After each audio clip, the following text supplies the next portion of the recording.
Hey, folks, I know you guys are wondering where in the hell we get off doing streams at 11 o'clock at night. Um, well, we're doing an interesting particular segment today. Um, this is not your usual Ruthless podcast. This is Movies Millennials Might Have Missed. And we just got done watching a. We just got watching a quote cinematic classic, according to part of the world.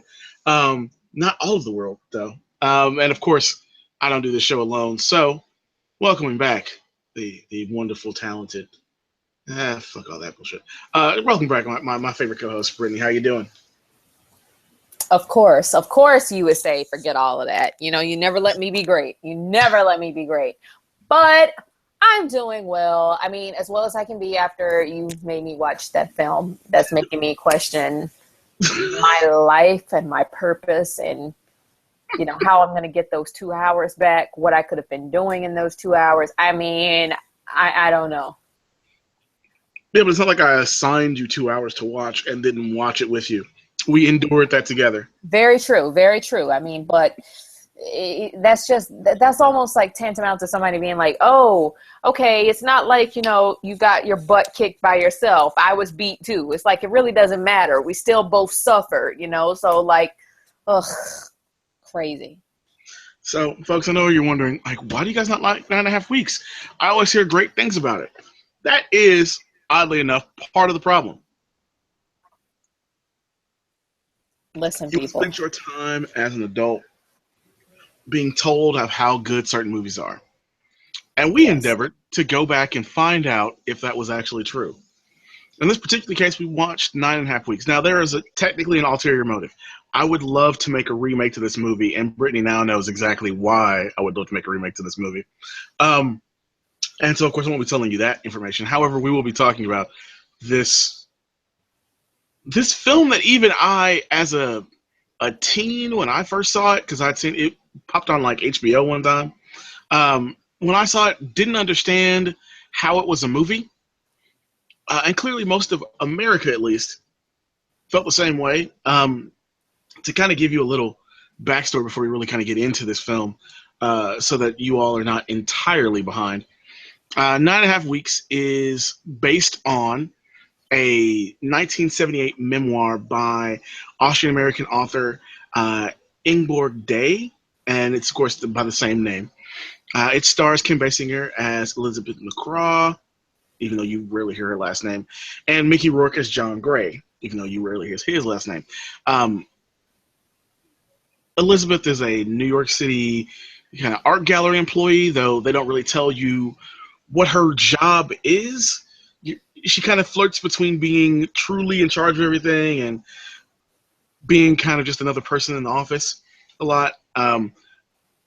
They say John works on Wall Street, but like another movie that Brittany remembers, Bound, very little actual work ever gets done whenever you see him. It's rather perplexing. Anyway, this movie originally made a bunch of money, but not in the U.S. In the U.S., this movie grossed $6.7 million on a $17 million budget. Now, internationally, particularly Australia, Canada, and the UK, it was huge. We're talking $100 million in 80s prices. So okay, crazy. But people, let me put this in perspective for like. Oh wait, there's more. There's more. Well, no, I mean, I just want them to know how mad I am about this because, you know, for $6 million, let me tell you what I could do. I could buy me a mansion. I could fly around the world several times, but no. I watched a freaking movie that just to prove what I had already known, that I'm going to always love Mickey Rourke as Marv from Sin City more than anything else he ever does in life. Like, I'm just like, oh my God, this is Marv. This is Marv. And Matt's like, yeah. Who doesn't get excited about Marv? Who? I'm excited about Marv when I'm watching Sin City, not when I'm watching this movie. Look, again, don't let me be great. Continue talking to them. Talk to the people. Tell them more numbers and facts and figures. Okay. Despite that, as we can finish up the wrap up of what happens with this film, yeah. On top of that $100 million worldwide it made, on top of the 6.7 here, it also got a really massive fan base over, at the time, VHS video, and of course later via what do you call it, DVDs. I don't know if there's a Blu-ray release for this yet. I would be very surprised. Um,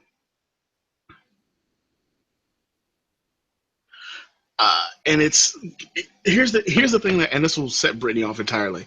Here's the thing about this movie: it didn't spawn one sequel.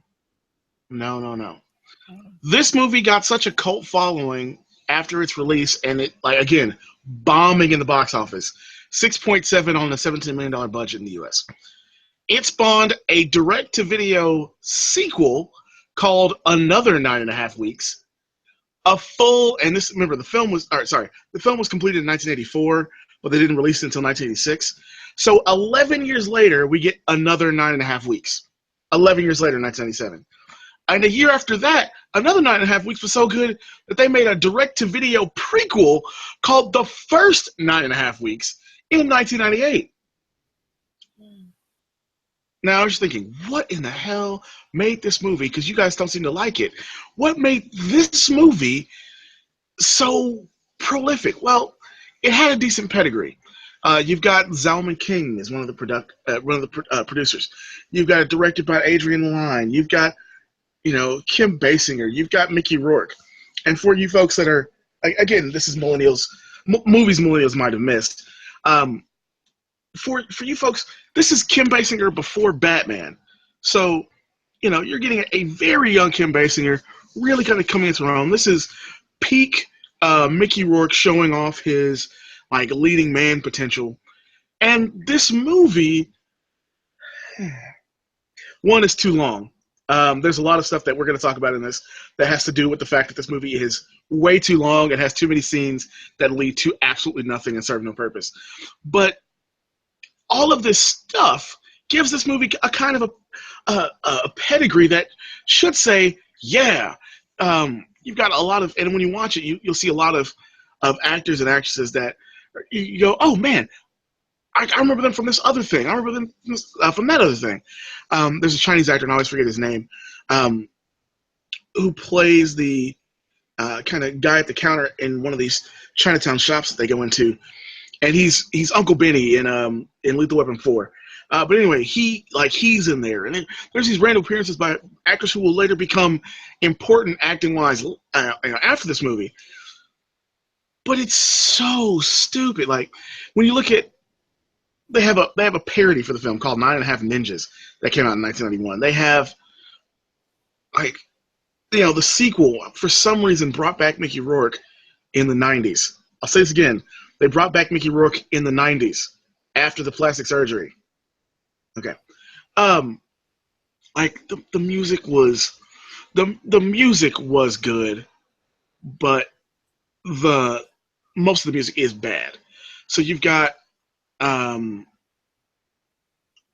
it was only for worst actress by for Kim Basinger, but you've got I Do What I Do by Jonathan Taylor and Michael Desbarres. You've got, what is the name of the movie? You've got there's a Randy Newman song in there that just trust me, you don't want to know. And then you have the actual good song in there, which is what is the name? The actual good song, which is basically just used for the opening credits, and that's it. But it's so aggressively 80s. I would say this movie is aggressively 80s. Anyway, a lot of music doesn't fit. It doesn't fit the scenes and whatnot.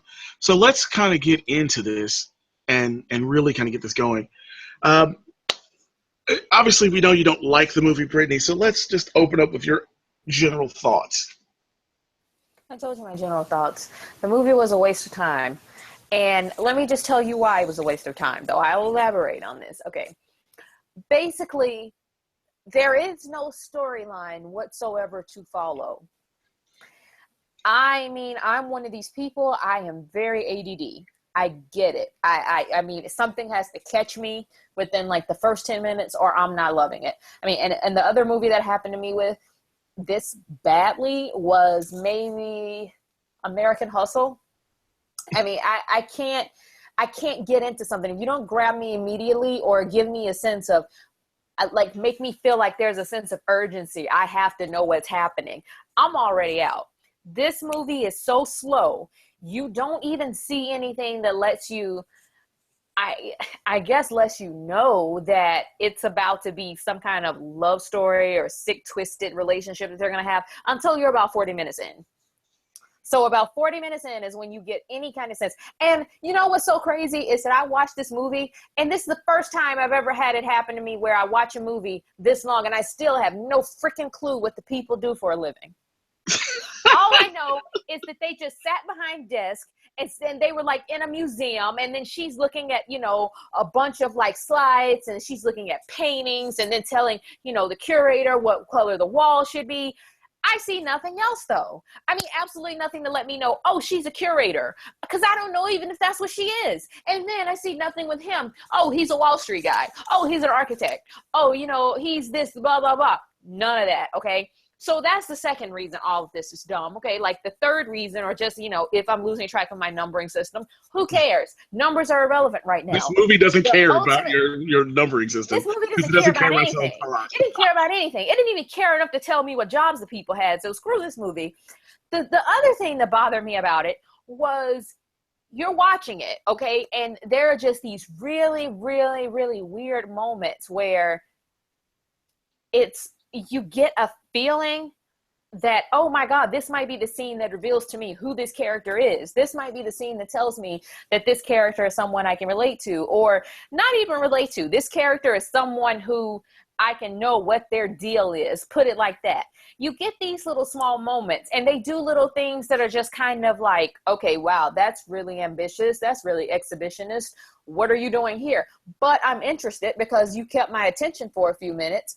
You get 3 of those scenes out of the whole movie. And one of those is when she's groping him at the bar, okay? And then this other guy is looking, and he's like, what's happening? What's going on here? So you get that scene. And then there's another scene where she turns, I mean, I don't even know how we got here. It's like a bad blur. Like, I'm starting to think I was like dreaming, and I was dreaming like after I took a Tylenol PM or something. Like, it's like a bad kind of like weird, chemically induced mess, because she just comes out of nowhere and she's dressed as a dude.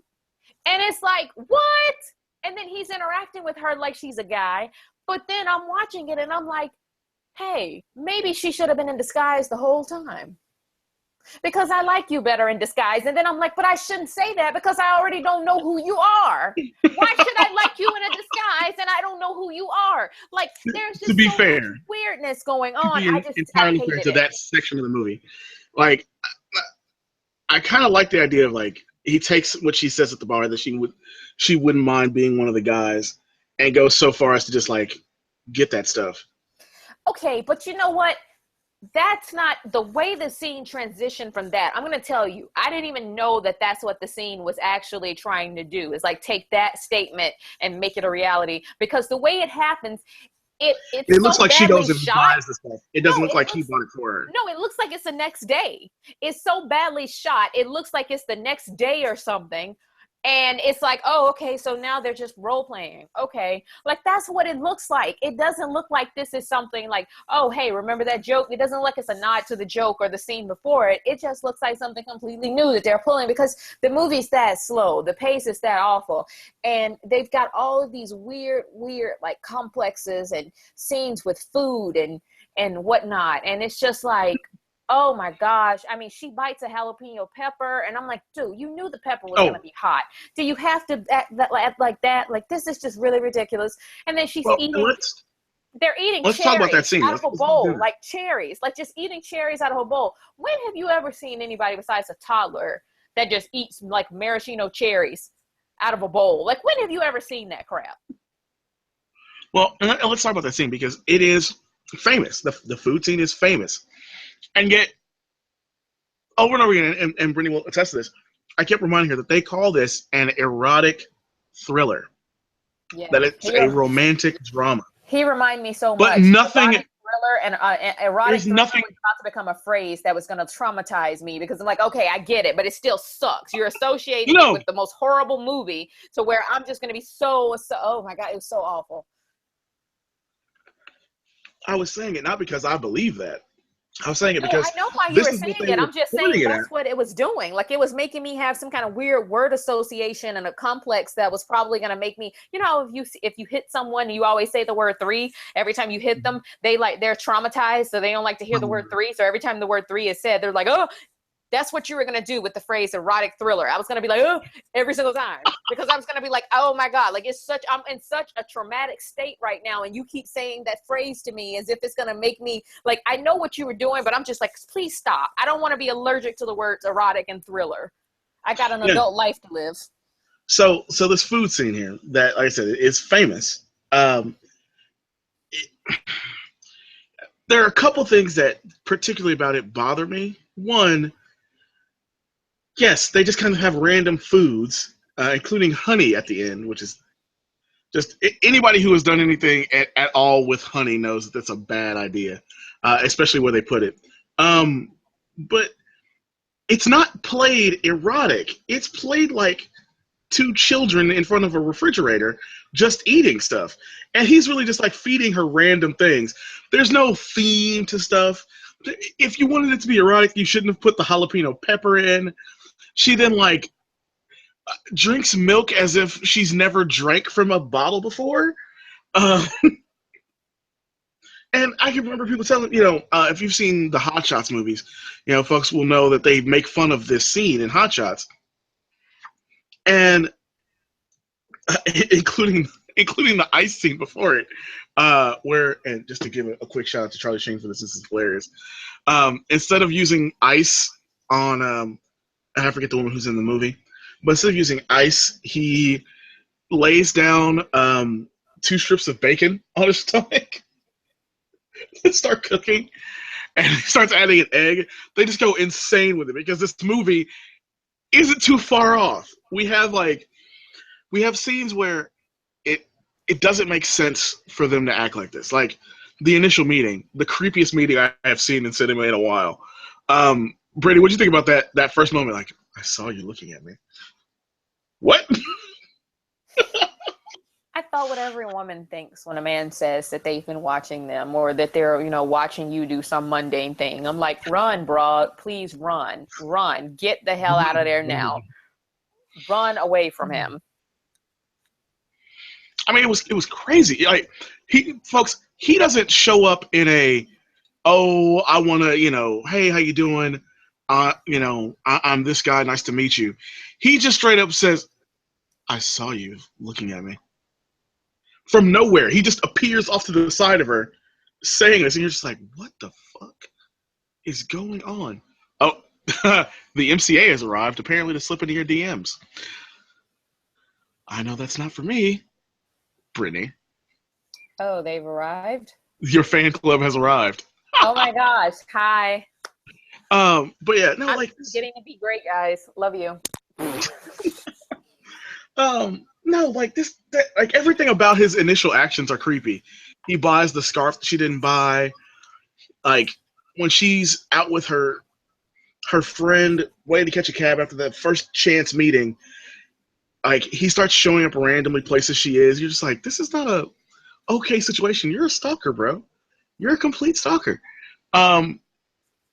Over and over again, I see moments where it's like any sane person would tell you to run, even in the 80s. And then this relationship kind of gets started in what I would say is an odd way. Like, did you believe those first couple scenes of them together? Not at all. I mean, none of this is very believable, first of all, because they don't look like they have any chemistry. That's the thing that's missing the most out of them, is they don't have any chemistry. And what I mean by that is not necessarily romantic chemistry. I mean, they just don't even look like they could be friends.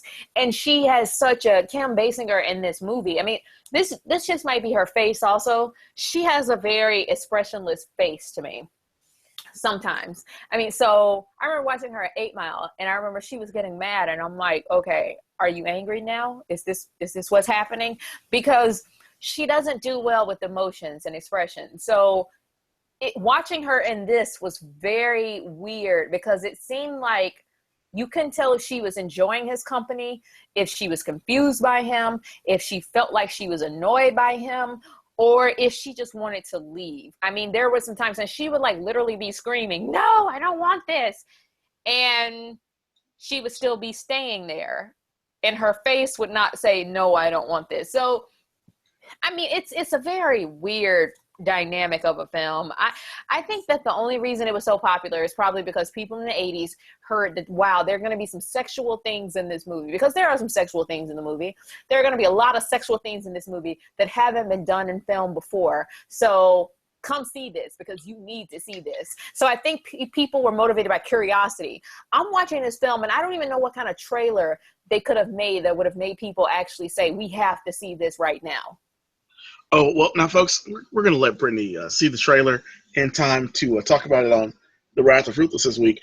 I didn't bring it up now because I don't want to deal with any copyright strikes again after somebody at Marvel and Netflix wanted to get all up in my biz about showing the Luke Cage trailer. We will, of course, like I said, let her react to that, though, on another show. But no, like the trailer actually makes it seem like an erotic thriller. It makes it seem like there's an element of danger, that there's going to be some interesting thing to their relationship. There's all this kind of stuff going on, and then you watch this movie and go, what the fuck is this? I have no idea what the fuck this is. And this is me talking. Like there are a lot of movies that I like that other people don't like. Look, I'm with most of America here. I don't give a fuck about this movie. I don't like this movie. One of the first things that I saw that really kind of bothered me, and this is not a like a writer take. This is just me watching movies kind of take. The first thing I had a problem with was, all right, her ex-husband calls her and sends her flowers every day. I'm guessing to get her to come back, but they never address it. You never see him or anything. And early in the film, she tells one of the women she works with, who later appears to be her roommate, to go out with him, to go out to dinner with him instead of her.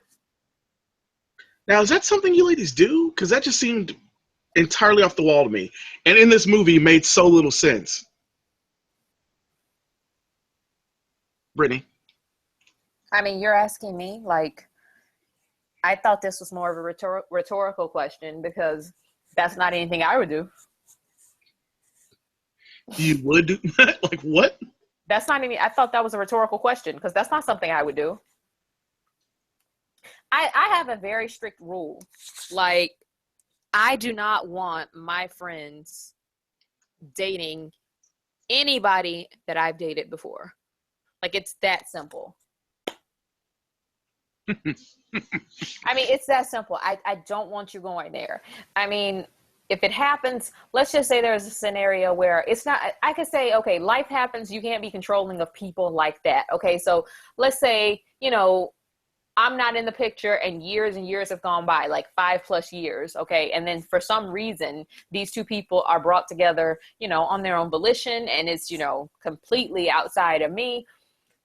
But I'm never going to just give my blessing, you know, to just have a friend just go out with somebody I've dated before. No, I'm just not going to do that. I mean, I don't understand that. I really don't, because I look at it like I have to listen to you. If you're a close friend, I have to listen to you talk about your relationship issues. I have to listen to you talk about this.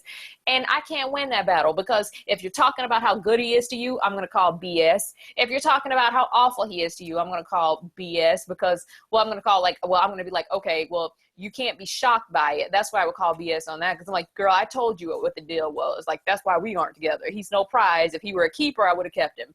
You know, like, that's how I function. So I don't want to listen to any of it, you know? And if I'm like, and clearly you can't win that, because if you are super supportive of a relationship, people think you're not being, you know, a supportive friend. If you're overly supportive and it still goes south, it's like, well, you knew what was going on. You should have told me. So I don't like being in that situation. So there's nothing I would have done. I thought that was just probably, you know, to show, that was probably done just to show us that she's a little bit dysfunctional, as if we weren't going to find that out anyway.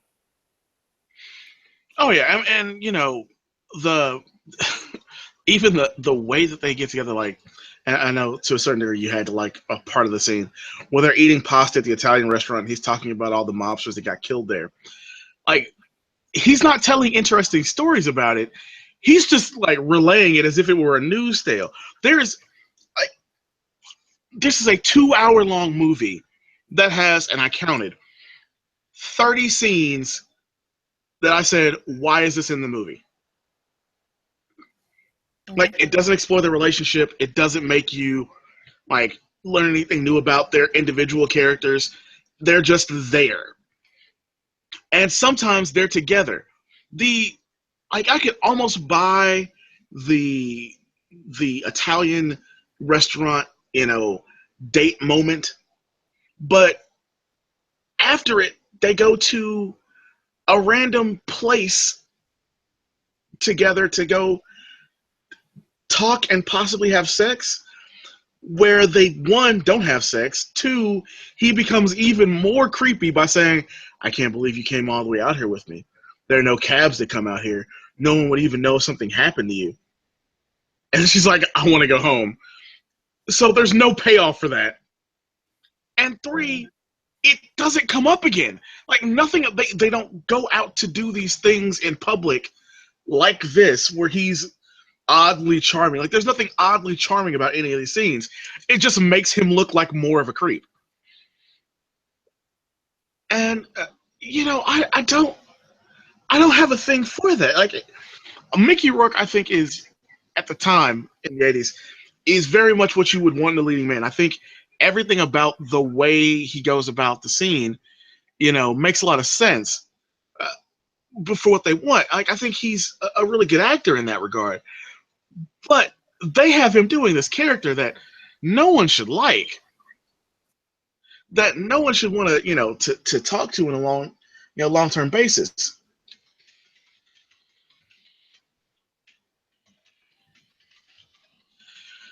And it makes him like incredibly unlikable the entire film. For a film that's supposed to be,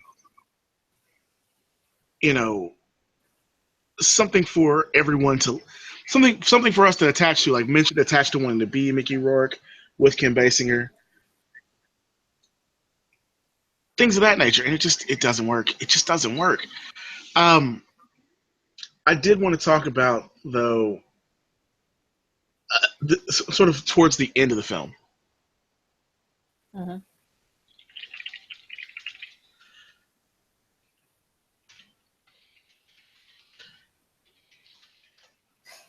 The end of the film was very like, I don't know. I don't know how to explain that. You go first. Okay, so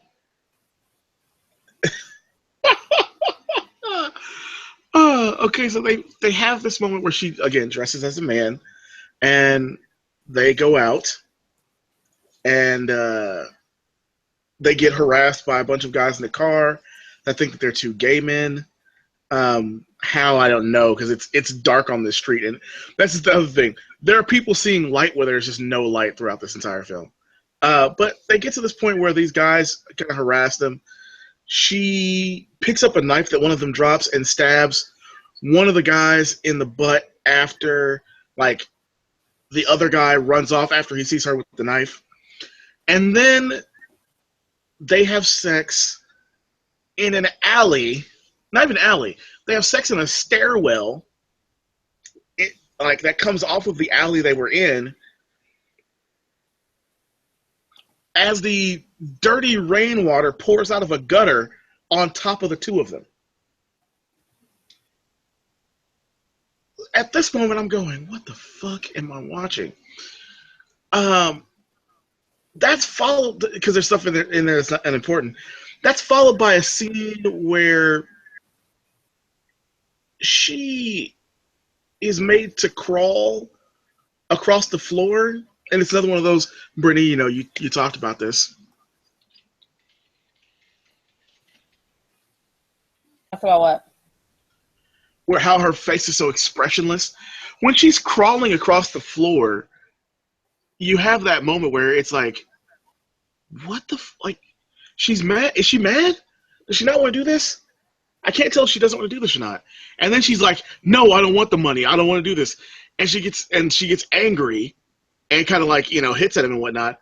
And then he's like, no, but you do. You like this game. You want to do this. And it's like nothing about what's going on says she wants to do this. You know what I mean? Like, but Yeah. she starts laughing because he starts laughing, kind of thing. I've never understood that part. And then we get to the real ending. We think like, okay, this is gonna be the real ending. No, the real ending is this. He takes her on the day she's supposed to have this gallery opening for an artist that she had to convince to come to the gallery opening. In a scene that basically made no sense. She goes to a cottage in the middle of the woods, takes a phone that was off the hook and puts it on the hook, and then goes and says, hey, I really like your art, and I think you should be here for this gallery opening. On the night of it, apparently, at least the way it's shot, she goes to a hotel that he tells her to go to, and she gets down to like her lingerie, and he blindfolds her and has a prostitute like start to caress her lightly, like taking off the guard, like unhooking the garters and all this shit. Like it's like just lightly touching her breasts and whatnot. And then he starts getting it on with the prostitute. Like they don't get clothes off, but like he starts to undress the prostitute so that they can get it on. And then she gets mad and like runs out. And he follows her. No, before she gets mad, she hits the prostitute. She hits the prostitute and him. Excuse me. Yeah. Yeah. Like, and the prostitute is like, "What? I didn't sign up for this. You're not paying me enough." No, she really. I'm joking. Like that's how I would have reacted. I'm like, "You're not paying me enough for this." But no, like she just took her stuff and just said, "Ha ha, this is funny." And I was like, "Well, don't you have a sense of humor for all these shenanigans, ma'am?" It's so weird. And so she goes running from him, and it seems like, she's running from him to like her house or to get a cab and get out of there. No, she goes running like to a sex shop and ends up in a room with a bunch of dudes surrounding two strippers having almost a live sex show. I say almost because it's a movie, it's Hollywood produced, it's not a porno. And then she just starts to break down as like the creepiest old man in a movie. He puts his glasses on while looking at her, just like with the creepiest smile of the film. This is after Mickey Rourke has been creepy the entire movie. He like puts his glasses on looking at her as if like, yeah, you're going to be next. And then she just kind of breaks and starts kissing a random dude. But Mickey Rourke comes up and she starts kissing him.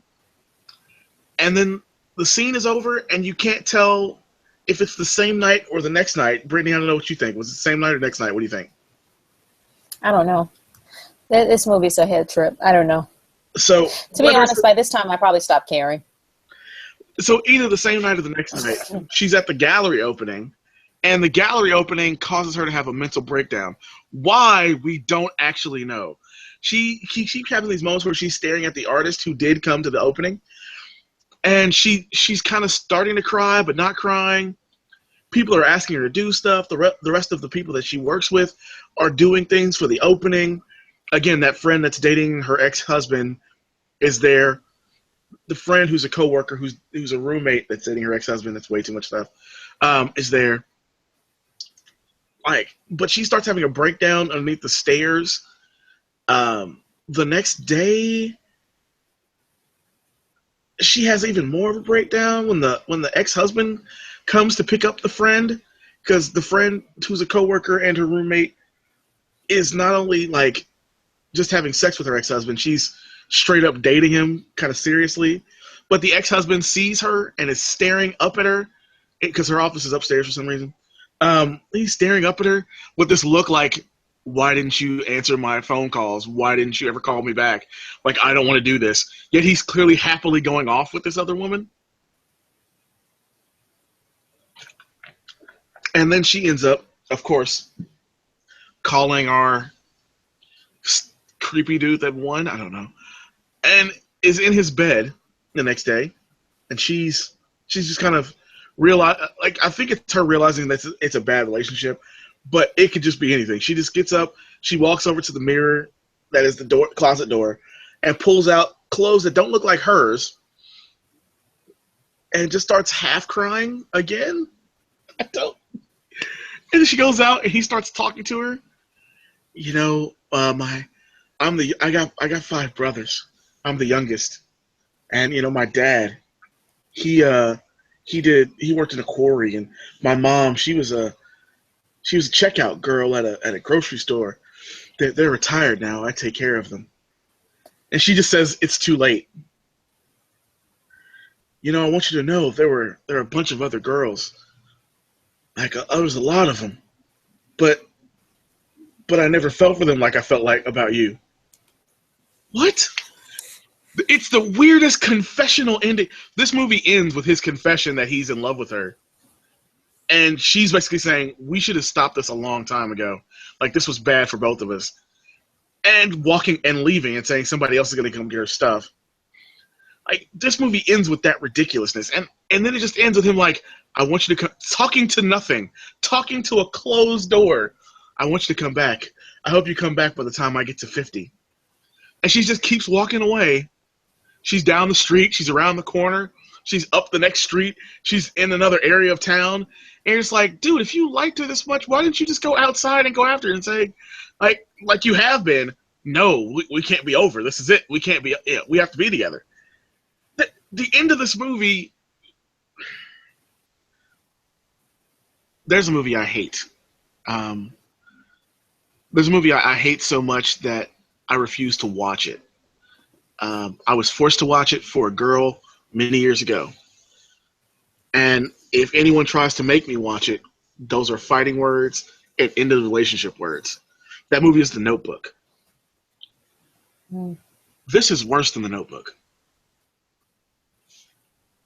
Now, this is not me taking my 2016 mindset to this movie, because believe it or not, there are actual romantic comedies, romantic dramas, and thrillers, and romantic-ish thrillers, erotic thrillers even, that I thoroughly enjoy. My favorite is Body Heat, which is, of course, really basically a remake of Double Indemnity. But, so there are films that I'm really into like that. Shit like The Postman Always Rings Twice. Like, I'm always into those things. This movie is aggressively bad. And I don't know how anyone liked it. And this is where I want to bring Brittany in, because the ending, tell me your thoughts. I really don't have a whole lot to say about the ending itself, like as far as what it's about. I mean, there's not much to say. He makes his confession. It's just, there's a lot to be said when a movie, the cinematography is even off for those deep confessions that are so revealing. Like, I think a huge part of making the audience buy into those scenes is you have to have some really good cinematography done at that point. So I don't really like that. I don't really like that it just seemed like it was something that I could have shot with one decent camera. It seemed a little bit off. I wasn't feeling anything. It was kind of distant almost. I just didn't like it. I didn't buy it. Yeah, that's the other thing. There, beyond the extraneous shots, the music. All right, do you remember the alleyway fighting off the gay basher scene? Yeah. Did that music sound like what should have been in that scene? I mean, no, not at all. It was very fast paced. It wasn't suspicious. It wasn't even. I don't know how you would score a scene like that. Like, I really don't know, but I would guess it wouldn't be so fast paced when they were actually, having sex. It would be fast paced during the chase itself, but that fast paced music continued throughout the sex scene. And I was just like, wow, this really has no place here. This has no place here at all. Like, it doesn't even work a little bit. The only thing I can say is that maybe someone thought that since this was, it was in the rain, it was kind of like, an alley scene. It was so dark. Maybe this would seem dangerous, and maybe that would fit the music, but it didn't at all. in fact, it took away from it because I was just thinking, what is happening the whole time? That was very distracting. So no, I didn't like it. It was ridiculous. But I don't like anything about this movie. Like, The music repeated you know, was bad. Yeah, go for it. Go ahead. Go tell people how you really feel. I just don't like anything about it. That's how I really feel. And, you know, like I'm looking at one of the comments now, and it's like Brittany is so pissed off. Well, I'm not pissed off. The funny thing about it is, like, I don't know if people gauge, like, seriously, sometimes I get tired. I have to, like, explain this a little bit. I'm a very dry, sarcastic person. So a lot of the times my humor is very, like, cutting edge. I may seem pissed if you want me to be soft, but, you know, I'm not, that's just not my personality. So I'm just aggressive by nature. But I will be honest and tell you, the one thing that pissed me off was the fact that the movie ended like that. I was like, okay, now that was just whack. Like, at least, you know, if a movie this bad, somebody has to die at the end. I'm going to be honest. That's the only way I feel like I watched something and it was worth it. Somebody has to die at the end. And not just like a death where they just, you know, fall asleep and they never wake up. It has to be something like tragic or something like a Regina George hit by a bus scene, you know? That's the only way this movie could, because I'm like, I did not see that coming. Oh my gosh. And it got my attention again. But this is just horrible, man. This is such a bad movie. I don't know how a movie this bad didn't ruin careers. That's my thing. It really feels like this is one of those movies that ruins your career. You know, like there are some movies like that people see them and they're just like, oh my God, we've got to do Damage Control, like Geely, you know, the Ben Affleck and J-Lo movie. That movie was so horrible. They had to do a lot of damage control after that movie because it was just that bad. Okay. But this movie's like that. I was wondering, like, how did this not ruin a career? Yeah, it's ridiculous. So, looking at the totality of the film, obviously, I hate this movie, but I have to say people need to see this movie. And I don't like this, but you need to see the movie because there are a lot of things that happen in later films that you may have seen recently. There's like the creepiness factor certainly reminds me of what they did to with 50 Shades of Grey, and now I get why 50 Shades of Grey was such a popular book, because creepy on the page isn't the same way as it is in a movie. But a lot of the quote unquote erotic scenes you see in movies really kind of have a lot of this movie's DNA in them. Well, that's the thing about movies that are based on a book. You have the creative freedom to change the things in the book that you know won't translate on film. That's why I don't want to be like, I don't want to forgive it based on that. And I thought about that. I said, okay, maybe since this is a book, that's why it seems a little bit awkward. No, it is very much awkward just for the sake of being awkward. And it's a horrible, horrible film that it almost seemed like it was just done. You know, people were just lazy about making it. I don't know. I have no clue what was going on here. It's like, I would just think that if you are an experienced filmmaker, you would look at this and say, you know what? I see how it's written on the page and I tried that here. This isn't exciting though. Like, who was this exciting to? That's my thing. I don't even think that the time, this is the same decade that gave us Coming to America. You cannot tell me people were buying this too. You know, like, there's only so many things that you can say were flying in the 80s, because the 80s gave us some good stuff. I mean, one of all being Me, okay? And then Coming to America. I'm sure your fan club agrees with you. Some things were great with the 80s. Yeah, I mean, agree with me. Let me be great. I mean, a lot of things were good about the 80s. I don't want to believe that this kind of stuff was just flying in the 80s because people were like, oh, it's the 80s. And because it's the 80s, this is a good movie. I think that no one liked this movie. And I think that it was purely shock value that got people in the seats. That's it. I mean, there's like really nothing else I can say. Well, and, you know, to be fair, America didn't like this movie. Like, for this movie to have made so much money internationally is really the only reason why it's even up for a discussion at this point. Because America hated this movie. Like this to make 6.7, so less than half of your budget back in theaters. Like people hated this movie, and I agree with them. I agree with them, but some people still need to see it. So we're gonna get out of here because we've been going for quite a minute here. I think we're probably getting close to that hour, that wonderful hour-long mark. We're at least at like 45 minutes or so. But I wanted to kind of, we're not gonna pitch it. We're not gonna pitch our alternative version, but let's say you had this movie, okay? You got this script. You've got these same actors at this same point in time, like as far as how they physically look. So we're not changing any of the major stuff. Okay. All right. Give me the one thing you would absolutely cut out to make this movie better, and give me one thing you would add to make this movie better. I would cut out the first 40 minutes, okay?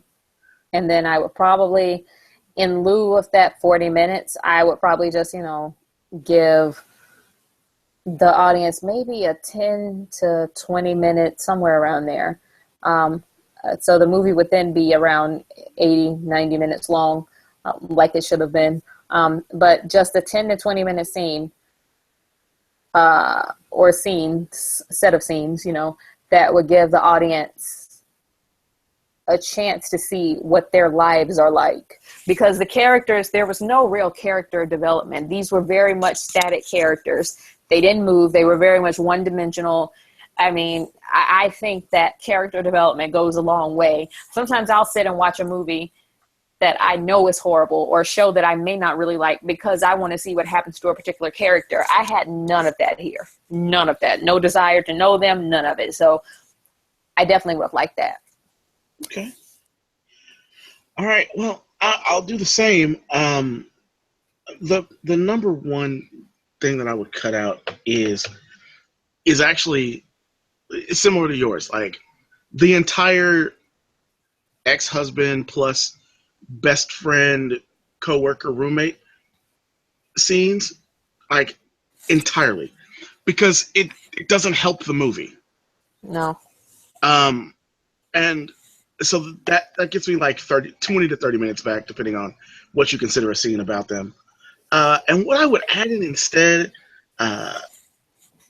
is at the end of the movie. So what I would do is I would have them continue counting,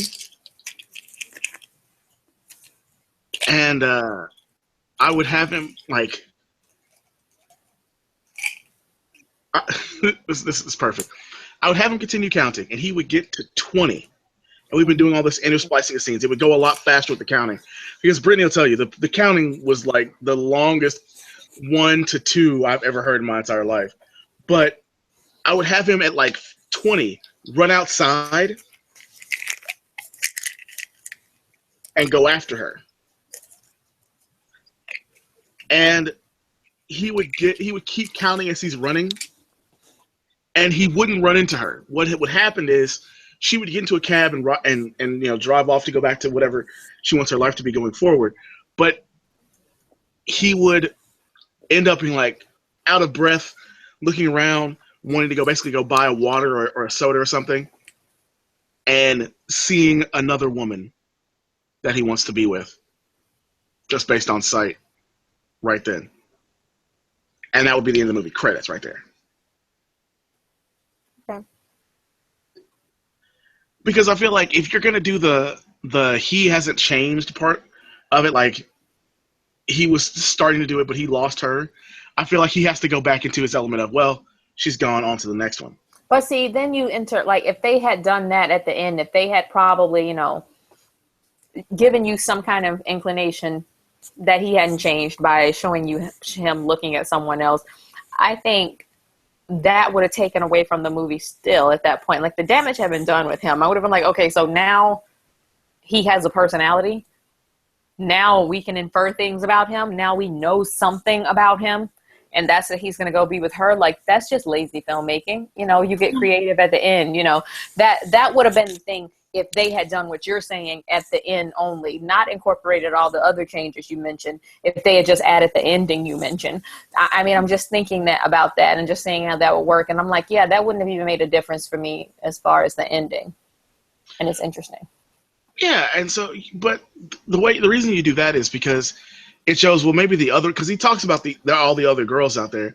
So maybe it shows that instead of him actually growing, it was that, no, this is who he is. Like, he pushes and pushes until they leave him, and then he tries to get them back, only to run into the next person that he wants to do that for. And that's why his secretary is so used to him saying, don't let her leave. That's why he has the photo of the other woman in his apartment. That's why he has all this other stuff, because he met her in that same, well, I was going to run after her, but, I ran into you kind of thing. And that would give it at least something interesting, just something interesting that didn't feel like I just sucked out my soul with this bullshit. But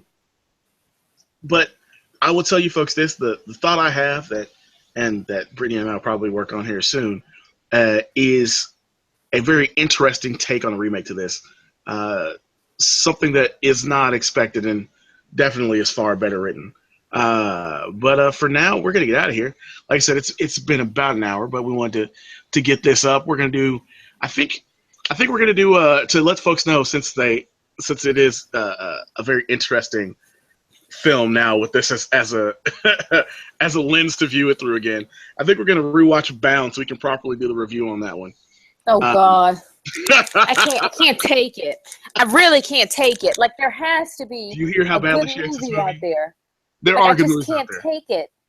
I mean, there has to be one that we can watch, because I'm just like, I just can't. We did promise Bound to the people, so we're going to give Bound to the people. The people didn't get that from me. The people didn't get that from me. I didn't co-sign that promise, people. I did not co-sign that. She knew she was doing it to do a review. Anyway, we will get out of here, and we'll hit you guys with the next one here soon. But this has been Movies Millennials Might Have Missed. I am the Ruthless Wonder, not a Ruthless Wonder. I'm here with Brittany, and of course, you can catch us every Saturday live from 1:30 to about 4 o'clock, or you can catch us obviously, on demand style via YouTube, and of course on Mondays are when we upload the audio versions to SoundCloud of The Wrath of Ruthless. So look out to see you guys on Saturday. Of course, come back, check this out. Check out the future movies we're going to do on this. These will all be on this channel, not on my personal channel. So don't look for these on my personal channel if you're subscribed over there. Make sure you share us with your friends. So for everybody at 314, I am out of here. You guys have a great night. Bye-bye. Bye, everyone.